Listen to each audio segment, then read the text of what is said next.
Mon mari était en voyage d'affaires lorsque ma belle-mère égoïste et ma belle-sœur ont envahi notre maison, accompagnés d'avocats. Ton mari est mort, ont-elles déclaré froidement. Il est décédé dans un accident de voiture, mais avant sa mort, il avait transféré cette maison à notre nom. Maintenant, sors.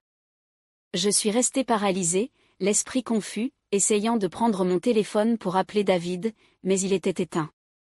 Les avocats m'ont ordonné froidement de préparer mes affaires, et juste au moment où le désespoir m'envahissait, une silhouette est apparue à la porte, changeant tout en un instant. Ce moment allait bouleverser le cours de ma vie à jamais. Je m'appelle Estella, et voici l'histoire de la manière dont ma vie a pris des tournants inattendus, testant ma force et ma détermination. J'ai 36 ans, depuis les 8 dernières années, j'ai été mariée à David, l'homme que je croyais être mon pilier. Nous vivons dans une charmante maison ancienne à Seattle, que j'ai héritée de mes parents. Cette maison, remplie de souvenirs et de la chaleur de mon enfance, est récemment devenue un champ de bataille pour des dynamiques familiales que je n'avais jamais anticipées. David est un homme merveilleux, compatissant et attentionné. Il m'a toujours soutenu émotionnellement dans nos luttes pour avoir un enfant. Nous voulons tellement fonder une famille, mais le destin en a décidé autrement. J'ai vécu plusieurs fausses couches dévastatrices, chacune me laissant plus vide que la précédente. Il est difficile d'expliquer la douleur de porter un enfant et de le perdre, de voir les rêves que nous avions construits s'effondrer à chaque fois. Chaque fois que je devais annoncer à David une nouvelle perte, j'avais l'impression d'éroder les bases de notre amour. Malgré cette tourmente émotionnelle, David est toujours resté à mes côtés. C'est le genre de personne qui place les besoins de la famille avant les siens, souvent en sacrifiant son propre bonheur pour s'assurer que les autres soient pris en charge. Son cœur est grand, mais j'ai souvent l'impression de devoir rivaliser avec sa famille pour attirer son attention. Sa mère, Madame Walters, et sa sœur, Sarah, semblent me voir comme une étrangère, et leur mépris ne fait que grandir chaque année qui passe sans que je ne puisse donner à David les enfants qu'elle pense qu'il mérite. Sarah, en particulier, est un cas compliqué. Elle a 35 ans, a récemment divorcé et vit avec notre belle-mère depuis l'effondrement de son mariage. Elle dépend beaucoup de David pour un soutien financier, et à chaque faveur qu'il lui accorde, j'ai l'impression qu'une partie de notre vie ensemble s'échappe. Ethan, le fils de Sarah, qui a 9 ans, devient souvent un pion dans ses jeux, étant déposé chez nous sans prévenir. Je n'ai jamais accepté d'être une nounou, mais je me retrouve dans ce rôle plus souvent que je ne voudrais l'admettre. Un jour particulièrement épuisant, j'ai trouvé Ethan étalé par terre dans notre salon, des jouets dispersés partout, pendant que j'essayais de travailler sur un projet de design d'intérieur. Je regardais l'horloge, me demandant quand Sarah viendrait le chercher. Je pouvais sentir la tension monter en moi.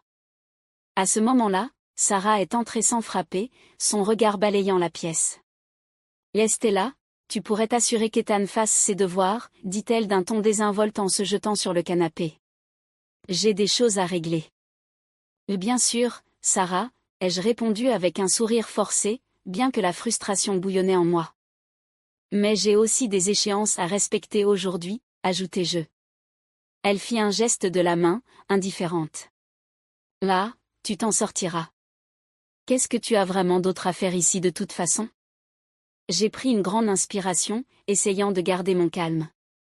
Quand elle quitta la pièce, je ne pouvais pas me débarrasser de la sensation d'être traitée comme une servante gratuite plutôt que comme un membre de la famille. J'essayais d'aider Ethan avec ses devoirs, mais mon esprit revenait sans cesse aux remarques condescendantes de Sarah. David, de son côté, était souvent aveugle à la tension qui régnait dans notre maison. Il travaillait de longues heures, essayant de subvenir aux besoins de sa famille tout en me soutenant émotionnellement. Un soir, après une longue journée, il finit par me parler de ses projets. J'ai investi 150 000 $ dans un nouveau projet technologique, annonça-t-il, l'enthousiasme dans la voix. Je pense que ça va marcher, mais je vais devoir réduire le soutien financier à ma famille pendant un certain temps. Mon cœur se serra à l'entente de ces mots. Madame Walters et Sarah avaient toujours dépendu financièrement de lui, et je pouvais déjà anticiper les conséquences quand David leur annoncerait la nouvelle. Je remarquai une ombre passer sur le visage de Madame Walters, et Sarah laissa tomber sa fourchette au milieu du repas. « Qu'est-ce que tu veux dire par réduire » exigea Madame Walters, d'une voix pleine de reproches. « Nous comptons sur toi, David. » Je sais, Mais Estella et moi devons aussi planifier notre avenir, répondit-il d'une voix ferme mais douce. Lorsque David partit travailler le lendemain matin, Madame Walters m'attira à part. Tu comprends bien, ma chère, que si tu ne peux pas donner un enfant à David, il pourrait reconsidérer toute cette situation, me murmura-t-elle, ses paroles débordant de venin.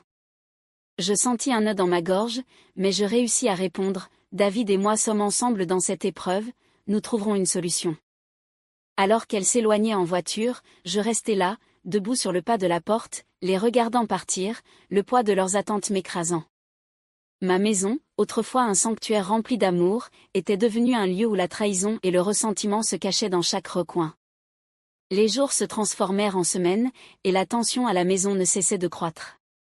Sarah et Madame Walters devinrent plus exigeantes, et leurs remarques subtiles sur mon incapacité à concevoir me blessaient plus que n'importe quelle lame. Je me sentais comme un fantôme dans ma propre vie, hanté par des jugements silencieux. Un après-midi, alors que je préparais du café, je me retrouvai à regarder par la fenêtre, perdu dans mes pensées. Mon téléphone vibra, interrompant mes rêveries.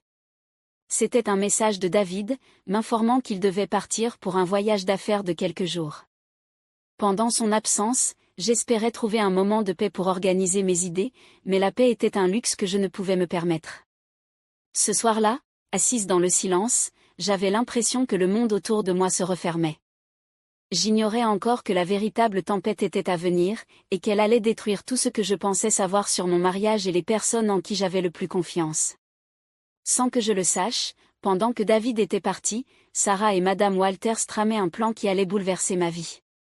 Plus les jours passaient, plus je sentais le poids d'une trahison imminente planer au-dessus de moi comme un nuage sombre, prêt à éclater. David était absent pour son voyage d'affaires depuis 3 jours, et chaque jour semblait durer une éternité. J'essayais de m'occuper avec mon travail, mais mes pensées revenaient sans cesse à Sarah et Madame Walters. L'atmosphère dans la maison semblait lourde, comme si les murs se refermaient sur moi. Je savais qu'elle complotait quelque chose, je le sentais. Le 2e jour, juste après avoir terminé un projet, je reçus une visiteuse inattendue. Sarah frappa à la porte, un sourire malicieux aux lèvres, qui me glaça le sang. « Estella, j'ai pensé passer te voir pour savoir comment tu allais. »« Ça doit être solitaire ici sans David, » dit-elle d'un ton mielleux et doucereux. « Oui, c'est plutôt calme, » répondis-je prudemment, essayant de deviner ses intentions. « Ça te dérange si j'entre ? » « J'ai quelque chose à te dire, » ajouta-t-elle, déjà en train de franchir la porte avant que je ne puisse répondre. Je fis un geste pour qu'elle s'asseye, mais elle préféra s'appuyer contre le comptoir, d'une posture décontractée mais calculatrice. « Tu sais, Estella, j'ai beaucoup réfléchi à la famille ces derniers temps. C'est tellement important d'avoir des liens solides, surtout quand il s'agit de propriété et d'héritage, dit-elle en plissant les yeux. Mon estomac se noua. « Qu'est-ce que tu veux dire ?» demandai-je, essayant de garder un ton détaché. « Oh, rien de spécial, juste qu'il faut parfois s'assurer que tout est en ordre, surtout pour l'avenir. »« Tu sais ce que c'est, garantir que tout aille aux bonnes personnes, » répondit-elle, sa voix teintée de condescendance. Ses paroles flottèrent dans l'air comme une brume épaisse. J'avais envie de la pousser pour obtenir plus de détails, mais je craignais aussi ce que je pourrais découvrir. « Écoute, Sarah, je te remercie pour tes préoccupations, mais David et moi avons tout sous contrôle. » Elle haussa les épaules, avec un sourire faux imprimé sur le visage.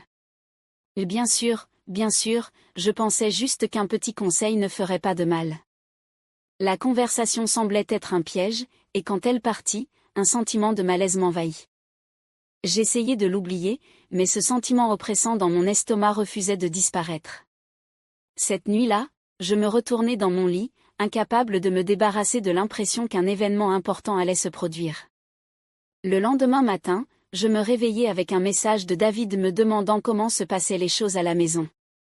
Je répondis en essayant de garder un ton léger, mais je ne pus m'empêcher de mentionner la visite étrange de Sarah. J'attendis anxieusement sa réponse, mais elle ne vint pas tout de suite. Au fil de la journée, une autre visite inattendue se produisit. Cette fois, c'était Madame Walters. « Estella, ma chère, j'espère que tu vas bien, » dit-elle en entrant dans ma maison sans attendre d'invitation. « Bien sûr, Madame Walters. » Qu'est-ce qui vous amène ici, demandai-je, la voix tendue. Je voulais juste voir comment tu te portes. Tu sais, comme David n'est pas là, je pensais que tu pourrais avoir besoin de compagnie, dit-elle, tandis que ses yeux parcouraient la pièce, comme si elle évaluait tout ce que je possédais.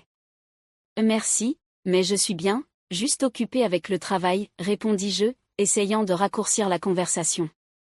Elle ne saisit pas l'indice, au lieu de cela, commença une longue tirade sur les valeurs familiales, la loyauté et l'importance de rester unis, surtout en période difficile.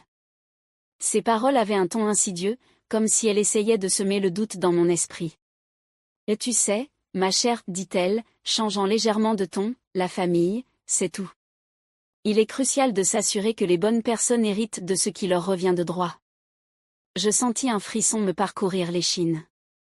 Qu'est-ce que vous voulez dire par là, demandai-je, en me forçant à rester calme. Oh, rien de bien important, juste un petit conseil, répondit-elle avec un sourire qui n'atteignait pas ses yeux. On ne peut jamais être trop prudente. Je hochai la tête, rejetant ces paroles comme une simple tentative de manipulation. Je savais ce qu'elle essayait de faire. Elle voulait me déstabiliser, mais je n'avais aucune idée à quel point ses plans allaient loin. Les jours passèrent, et avec chaque heure, la tension continuait de croître. David rentra à la maison tard le 4e jour, épuisé mais soulagé d'être de retour. « Comment ça s'est passé ?» demanda-t-il en me prenant dans ses bras. « Tout s'est bien passé, mais il y a eu quelques visites étranges de Sarah et de ta mère, avouai-je, en essayant de garder un ton léger. »« Étrange comment ?» insista-t-il, l'inquiétude se dessinant sur son visage. Elle semblait étrangement intéressée par notre avenir et ce que cela signifie pour la famille, répondis-je, observant son expression changer. David soupira, passant une main sur sa nuque. Elles peuvent être dominatrices parfois, mais ne t'inquiète pas pour elles. Nous construisons notre vie ensemble, et c'est ça qui compte. Mais, au fond de moi, je ne pouvais pas me débarrasser de l'impression que quelque chose allait terriblement mal. Juste au moment où je pensais pouvoir enfin respirer, la porte d'entrée s'ouvrit brusquement, et je fus surprise par une vision inattendue. Sarah et Madame Walters étaient là, accompagnées d'un groupe d'avocats, leurs expressions emplies de détermination. « Estella, dit Sarah d'une voix froide et calculée, nous devons parler. » Avant même que je ne puisse répondre, les avocats commencèrent à déployer des documents, clarifiant leurs intentions. Mon cœur battait à tout rompre en réalisant que le moment que je redoutais en était finalement arrivé. La tempête éclatait, et j'étais totalement désarmée face au chaos qui s'annonçait. « Et David, que se passe-t-il » demandai-je d'une voix tremblante. « Reste calme, Estella, dit David, visiblement sous le choc. À cet instant, je compris que tout était sur le point de changer, et le poids de la trahison pesait lourdement dans l'air. La confrontation ne faisait que commencer, et la vérité allait bientôt se révéler d'une manière que je n'aurais jamais pu imaginer. La tension était palpable, tandis que Sarah et Madame Walters restaient à l'entrée, entourées d'avocats, tous tenant des dossiers remplis de documents. Mon cœur battait la chamade alors que je me tournais vers David, qui paraissait tout aussi déconcerté. « Estella, commença Sarah d'un ton faussement doux, nous devons discuter de certains sujets très importants concernant la maison. » Un frisson me parcourut l'échine. « Que veux-tu dire ?» demandai-je, en essayant de garder ma voix stable. L'un des avocats fit un pas en avant, s'éclaircissant la gorge. « Madame Walters et Mademoiselle Walters sont ici pour présenter des documents légaux concernant la propriété de cette maison. Nous avons des raisons de croire qu'elle a été transférée à Madame Walters par David avant son décès prématuré. » Quoi ? Suffoquai-je, incapable de comprendre ce qui se passait. David n'est pas mort. Le visage de David blêmit. C'est absurde. Je suis là, en vie. Ignorant ses protestations, l'avocat continua. Les documents affirment que, comme toi, Estella, tu n'as pas réussi à avoir d'enfant. David voulait s'assurer que la propriété reste dans la famille. Par conséquent, il a transféré la possession à sa mère. Je sentis le sol se dérober sous mes pieds. David n'aurait jamais fait ça, m'écriai-je, me tournant vers lui, le désespoir s'emparant de ma voix. Est-ce que c'est vrai ? David secoua vivement la tête. Non, Estella. Jamais je ne signerai quelque chose sans en discuter avec toi d'abord. Ça doit être une erreur. Madame Walters fit un pas en avant, affichant une expression de fausse sympathie. Oh, Estella, ce ne sont que des affaires. Tu sais comment c'est, la famille doit passer en premier. Nous devons penser à l'avenir. La famille, criai-je, ma voix s'élevant. Tu m'as toujours traité comme une étrangère. Vous ne vous êtes jamais soucié de nous jusqu'à maintenant. Ça suffit, coupa Sarah brusquement. Il ne s'agit pas de tes sentiments, mais de ce qui nous revient de droit. Tu dois te mettre à l'écart. Mon monde semblait s'effondrer autour de moi. Je n'arrivais pas à croire que tout cela se produisait. J'avais toujours craint que leur mépris à mon égard mène à quelque chose de ce genre, mais jamais je n'aurais imaginé qu'elles iraient aussi loin. Les avocats commencèrent à feuilleter les documents, et je sentais les murs se refermer autour de moi. Alors que je pensais ne plus pouvoir supporter cette pression, David fit un pas en avant, sa voix ferme et résolue.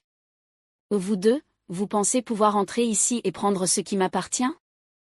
Vous m'avez sous-estimé, et vous avez sous-estimé Estella. La tension dans l'air était palpable tandis qu'il attrapait son téléphone et faisait défiler rapidement les messages. J'ai des preuves. J'ai enregistré des conversations depuis que je soupçonnais que quelque chose n'allait pas avec vous deux. De quoi parles-tu? Demanda Sarah, son masque commençant à se fissurer.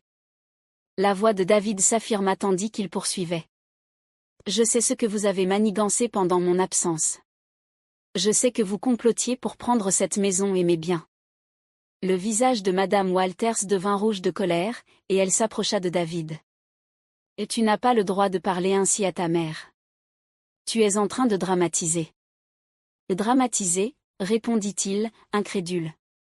Ce sont vous deux qui avez comploté derrière mon dos. Je ne vais plus vous laisser me manipuler. Alors qu'il révélait les enregistrements, j'écoutais, le cœur battant, les voix de Sarah et de Madame Walters résonnaient dans la pièce. Je sentis un nœud se former dans mon estomac en les entendant conspirer sur la manière de profiter de mon incapacité à avoir des enfants et comment elles pourraient me convaincre que David ne me voulait plus.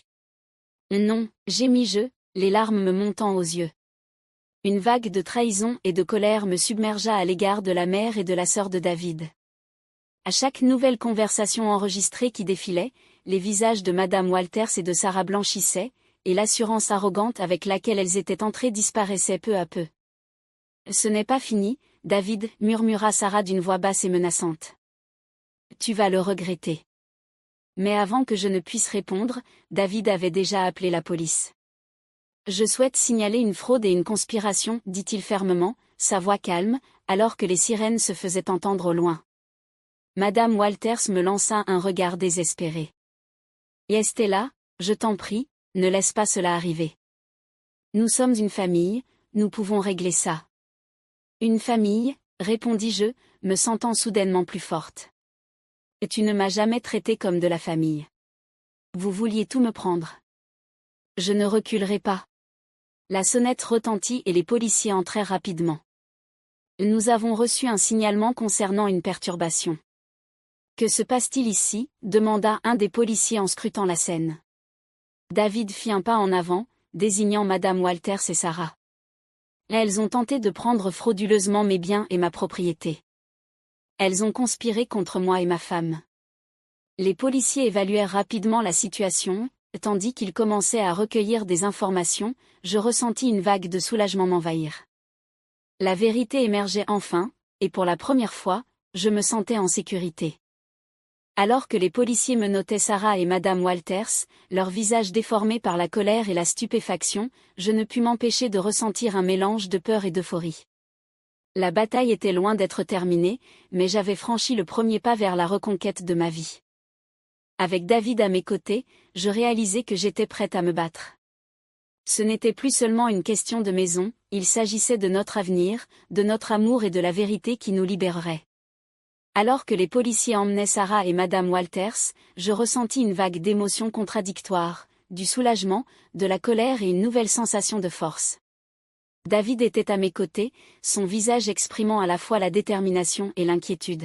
« Ça va, Estella ?» demanda-t-il doucement en posant sa main sur mon épaule. « Ça ira, répondis-je, prenant une profonde inspiration. Je n'arrive toujours pas à croire jusqu'où elles ont été pour essayer de tout nous prendre. David hocha la tête, la mâchoire serrée par la résolution. Nous surmonterons cela ensemble. Toi et moi contre le monde, tu te souviens? La police avait terminé de recueillir nos déclarations et nous assura qu'une enquête approfondie serait menée. Une fois la porte refermée derrière les agents, un silence envahit la maison, mais il était différent de celui d'avant. Ce n'était plus un silence lourd de tension et de mensonges, mais une étrange sensation de clarté. « Peux-tu croire que cela s'est produit ?» demandai-je en secouant la tête avec incrédulité.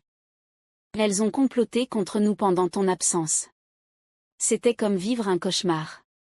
David prit mes mains, plongeant son regard dans le mien. « Estella, nous avons vécu dans la peur. C'est notre maison, et personne n'a le droit de nous l'enlever. Nous surmonterons cela. » Avec le poids de la trahison enfin levé, nous avons décidé qu'il était temps de nous reconstruire. David suggéra que nous partions en voyage, juste nous deux, pour nous reconnecter et nous rappeler pourquoi nous étions tombés amoureux en premier lieu. Éloignons-nous de tout ça pendant un moment, dit-il, ses yeux brillants d'espoir. Je veux te montrer à quel point tu comptes pour moi. Le week-end suivant, nous avons fait nos valises et sommes partis pour un chalet confortable dans les montagnes. Le paysage était magnifique, et alors que nous nous installions, je sentis une vague de paix m'envahir. Nous avons passé nos journées à faire des randonnées, à explorer et à discuter de tout, nos rêves, notre avenir et comment nous voulions fonder une famille ensemble. Un soir, alors que nous étions assis au coin du feu, David prit une profonde inspiration. « Estella, je sais que nous avons traversé beaucoup de choses, mais je veux que tu saches que tu es ma priorité. Nous trouverons un moyen de fonder la famille que nous désirons, que ce soit par l'adoption ou naturellement. Nous sommes ensemble dans cette aventure. » Les larmes me montèrent aux yeux tandis que je me penchais contre lui, sentant la chaleur de son amour m'envelopper. J'ai tellement hâte à notre avenir, David. Je sens enfin que nous pouvons construire quelque chose sans que leurs ombres ne planent sur nous. Après notre voyage, nous sommes rentrés chez nous avec un nouveau sens des priorités.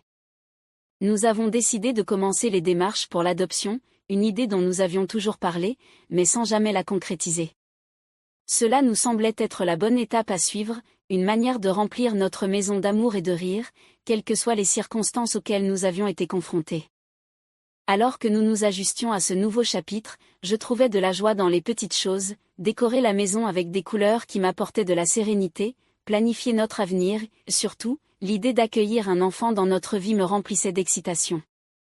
Les souvenirs de Sarah et de Madame Walters laissaient place à l'espoir de ce qui nous attendait.